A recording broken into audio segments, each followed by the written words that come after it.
प्रिय देशवासियों, नमस्कार।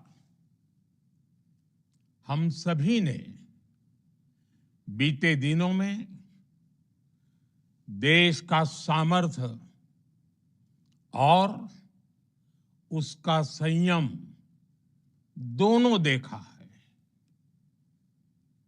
मैं सबसे पहले भारत की पराक्रमी सेनाओं को, सशस्त्र बलों को, हमारी खुफिया एजेंसियों को, हमारे वैज्ञानिकों को,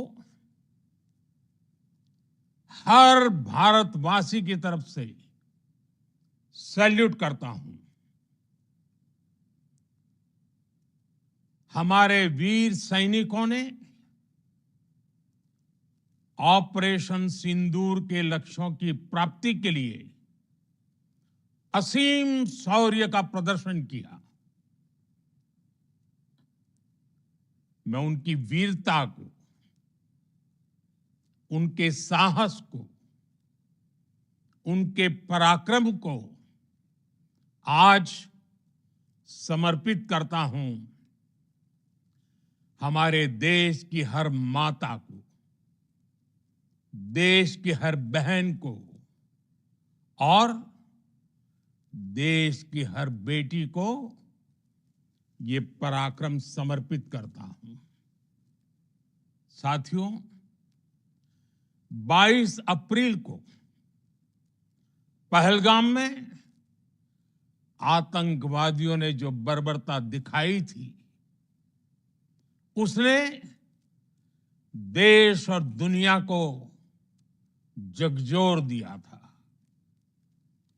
छुट्टियां मना रहे निर्दोष मासूम नागरिकों को धर्म पूछकर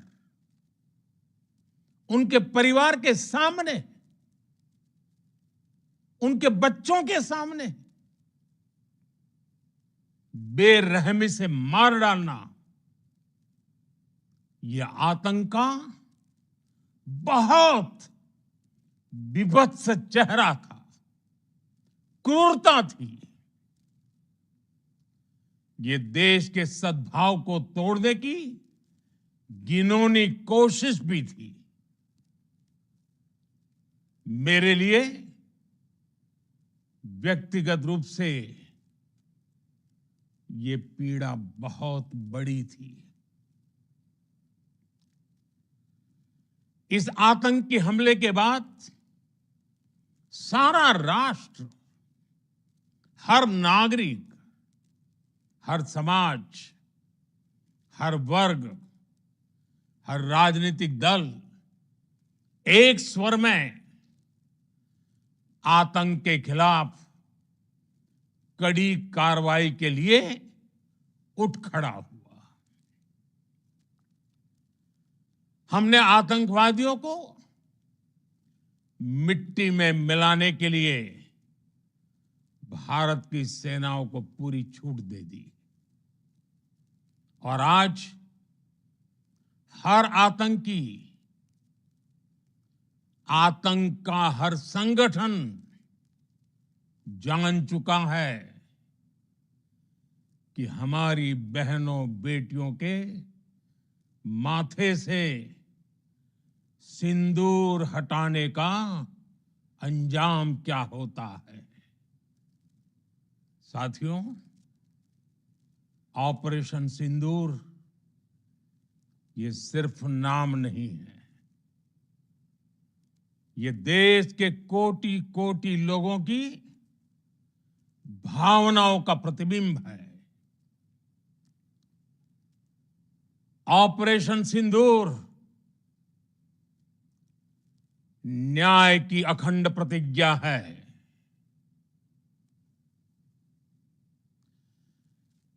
6 मई की देर रात, 7 मई की सुबह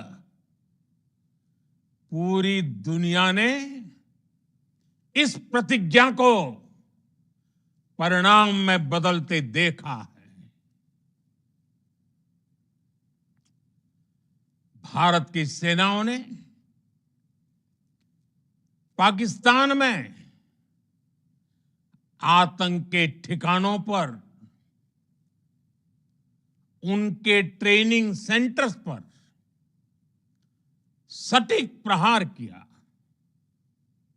आतंकियों ने सपने में भी नहीं सोचा था कि भारत इतना बड़ा फैसला ले सकता है।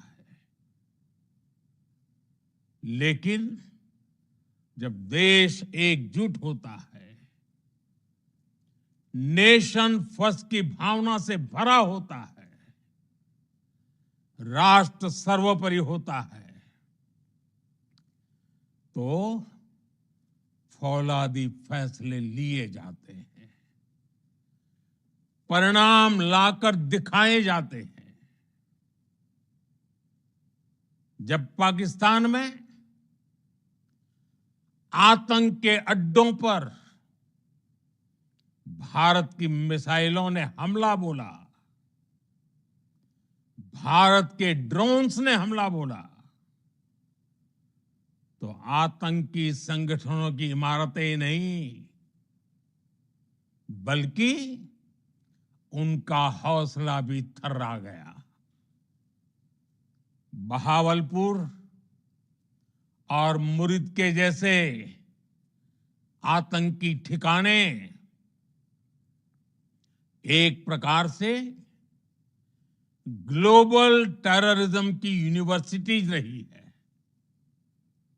दुनिया में कहीं पर भी जो बड़े आतंकी हमले हुए हैं, चाहे 9/11 हो, चाहे लंदन ट्यूब बॉम्बिंग हो, या भारत में दशकों से जो बड़े बड़े आतंकी हमले हुए हैं, उन सब के तार कहीं ना कहीं आतंक के इन्हीं ठिकानों से जुड़ते रहे हैं।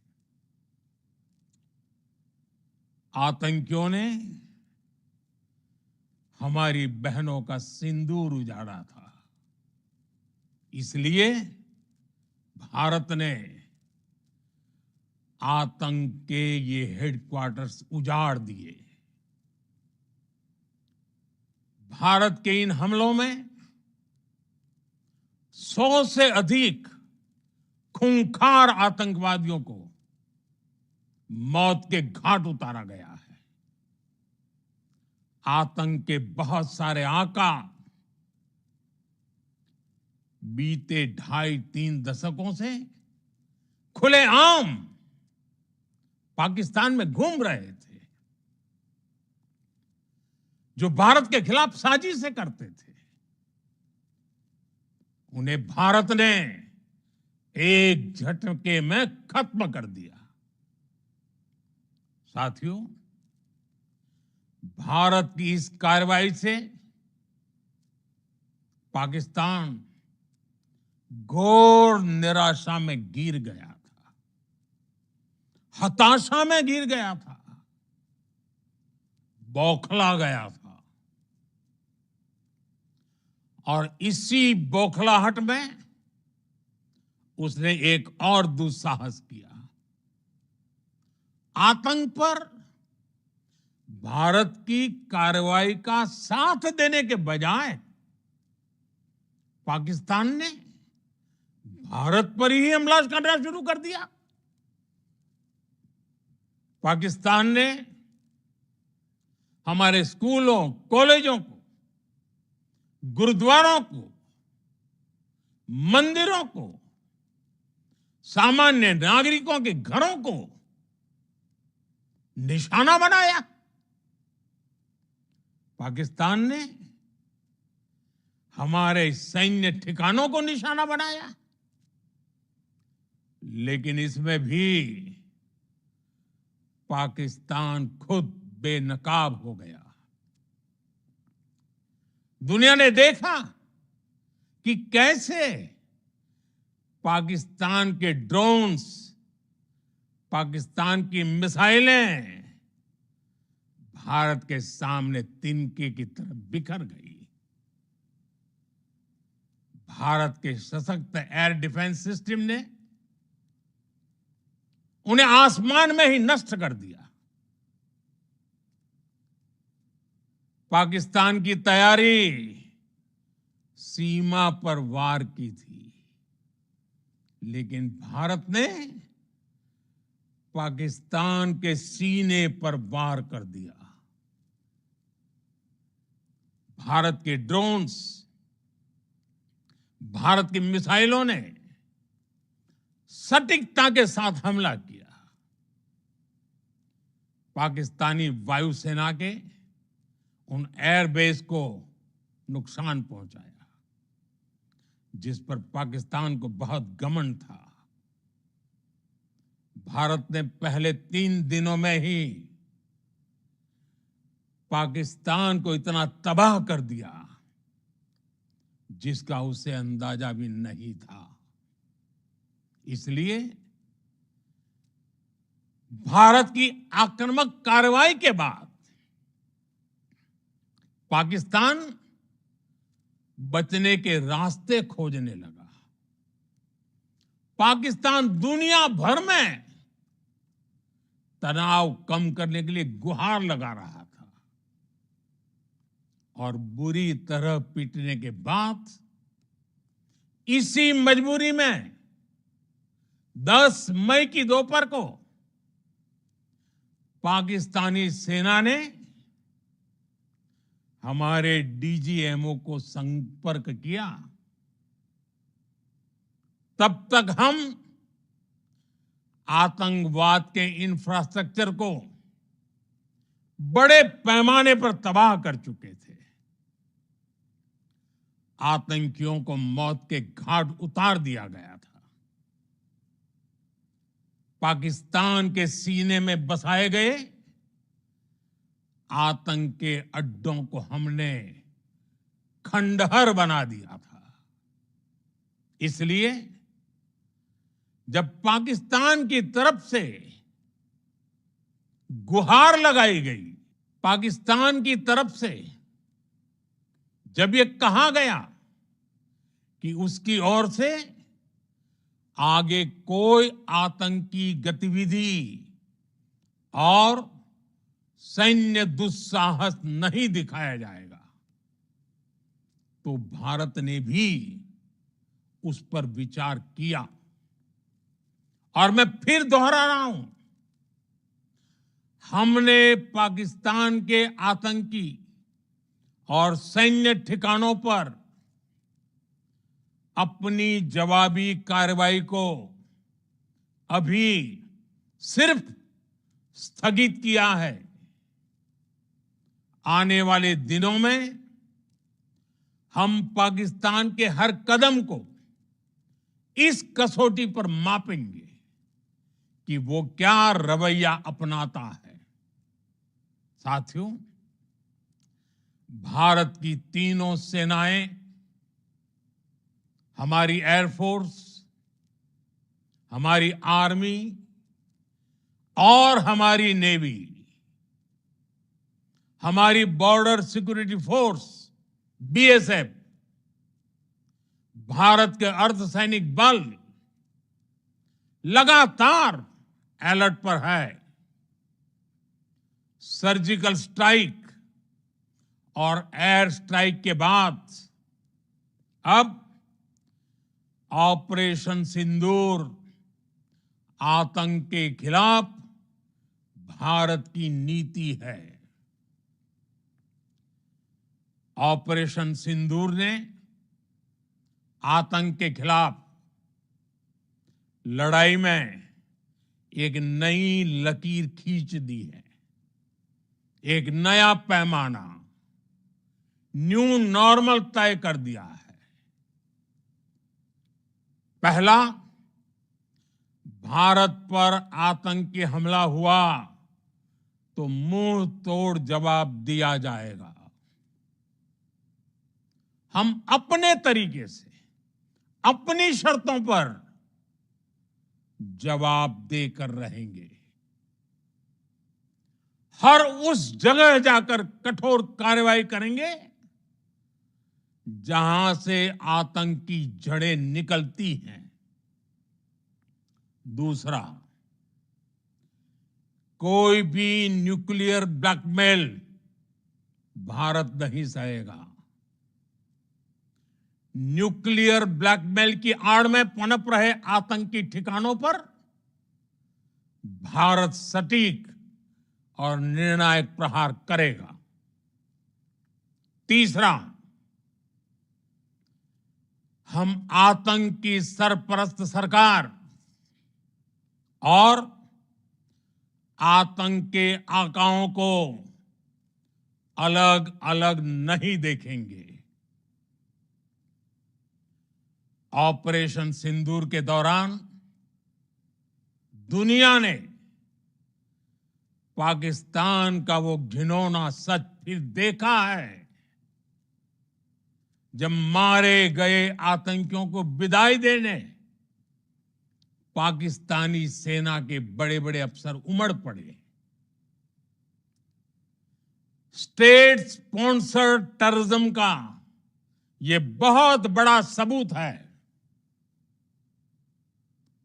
हम भारत और अपने नागरिकों को किसी भी खतरे से बचाने के लिए लगातार निर्णायक कदम उठाते रहेंगे। साथियों, युद्ध के मैदान पर हमने हर बार पाकिस्तान को धूल चटाई है और इस बार ऑपरेशन सिंदूर ने नया आयाम जोड़ा है। हमने रेगिस्तानों और पहाड़ों में अपनी क्षमता का शानदार प्रदर्शन किया और साथ ही न्यू एज वॉरफेयर में भी अपनी श्रेष्ठता सिद्ध की। इस ऑपरेशन के दौरान हमारे मेड इन इंडिया हथियारों की प्रामाणिकता सिद्ध हुई। आज दुनिया देख रही है 21वीं सदी के वॉरफेयर में made in India defence equipments, इसका समय आ चुका है। साथियों, हर प्रकार के आतंकवाद के खिलाफ हम सभी का एकजुट रहना हमारी एकता, हमारी सबसे बड़ी शक्ति है। निश्चित तौर पर ये युग युद्ध का नहीं है, लेकिन ये युग आतंकवाद का भी नहीं है। टेररिज्म के खिलाफ जीरो टॉलरेंस, ये एक बेहतर दुनिया की गारंटी है। साथियों, पाकिस्तानी फौज, पाकिस्तान की सरकार जिस तरह आतंकवाद को खाद पानी दे रहे हैं, वो एक दिन पाकिस्तान को ही समाप्त कर देगा। पाकिस्तान को अगर बचना है तो उसे अपने टेरर इंफ्रास्ट्रक्चर का सफाया करना ही होगा। इसके अलावा शांति का कोई रास्ता नहीं है। भारत का मत एकदम स्पष्ट है। टेरर और टॉक एक साथ नहीं हो सकते। टेरर और ट्रेड एक साथ नहीं चल सकते और पानी और खून भी एक साथ नहीं बह सकता। मैं आज विश्व समुदाय को भी कहूंगा, हमारी घोषित नीति रही है अगर पाकिस्तान से बात होगी तो टेररिज्म पर ही होगी। अगर पाकिस्तान से बात होगी तो पाक ऑक्युपाइड कश्मीर पीओके उस पर ही होगी। प्रिय देशवासियों, आज बुद्ध पूर्णिमा है। भगवान बुद्ध ने हमें शांति का रास्ता दिखाया है। शांति का मार्ग भी शक्ति से होकर जाता है। मानवता शांति और समृद्धि की तरफ बढ़े, हर भारतीय शांति से जी सके, विकसित भारत के सपने को पूरा कर सके, इसके लिए भारत का शक्तिशाली होना बहुत जरूरी है। और आवश्यकता पड़ने पर इस शक्ति का इस्तेमाल भी जरूरी है। और पिछले कुछ दिनों में भारत ने यही किया है। मैं एक बार फिर भारत की सेना और सशस्त्र बलों को सैल्यूट करता हूं। हम भारतवासी के हौसले, हर भारतवासी का एकजुटता का शपथ, संकल्प, मैं उसे नमन करता हूं। बहुत बहुत धन्यवाद। भारत माता की जय। भारत माता की जय। भारत माता की जय।